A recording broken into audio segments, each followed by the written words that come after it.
Hello மக்களே, இன்னைக்கு மீன் சந்தைக்கு போயிட்டு வந்தாச்சு. வாங்க என்னென்ன வாங்கிட்டு வந்திருக்கேன்னு பார்க்கலாம். ஃபஸ்ட்டு வந்து மர்ச்சினி கிழங்கு, இவ்வளோ வந்து 40 ரூபா, 1 கிலோ 40 ரூபா. பார்த்தீங்களா, ஒரு துண்டு கிடச்சிருக்கு, வாங்கிட்டு வந்திருக்கேன். அதுக்கப்புறமா கருவேப்பிலை, நல்லா ஃப்ரெஷ்ஷான கருவேப்பிலை வந்து ஃப்ரீயாக தான் கிடச்சிச்சு. நம்ம ராணிப்பட்டி இருக்காங்களா, அவங்க தந்தாங்க. அதுக்கப்புறமா இன்றைக்கி 2 வகையான மீன் தான் வாங்கியிருக்கேன். பாருங்கள், சூப்பரான கரும்பு போன்ற பயறு போன்ற நெத்திலி மீன், இவ்வளோ வந்து 50 ரூபா. மீன் விலை கொள்ளாமல் நீங்கள் சொல்லணும், சரியா? சூப்பராக இருக்குது மீன், நல்ல ஃப்ரெஷ்ஷான மீன்.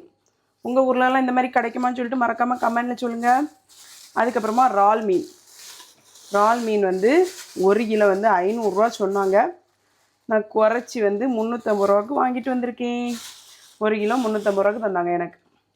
இறால் மீனுமே நல்லா ஃப்ரெஷ்ஷாக இருக்குது. பார்த்தீங்களா மக்களே, எவ்வளோ ஃப்ரெஷ்ஷாக இருக்குன்னு.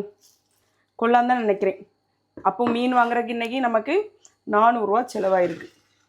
50 ரூபாய்க்கு நெத்தலி மீனும் 350 ரூபாய்க்கு இறால் மீனும். இது வந்து ஃப்ரீயாக கிடச்சிருக்கு. இது வந்து 40 ரூபா. எப்படி மீன் விலை கொள்ளாமான்னு சொல்லுங்கள். வீடியோ பிடிச்சா லைக் பண்ணுங்கள், மறக்காமல் சேனலில் சப்ஸ்கிரைப் பண்ணுங்கள். அப்புறமா நம்மளோட நியூ ட்ரெஸ் எப்படி இருக்குன்னு சொல்லுங்கள். தேங்க்யூ, பாய்.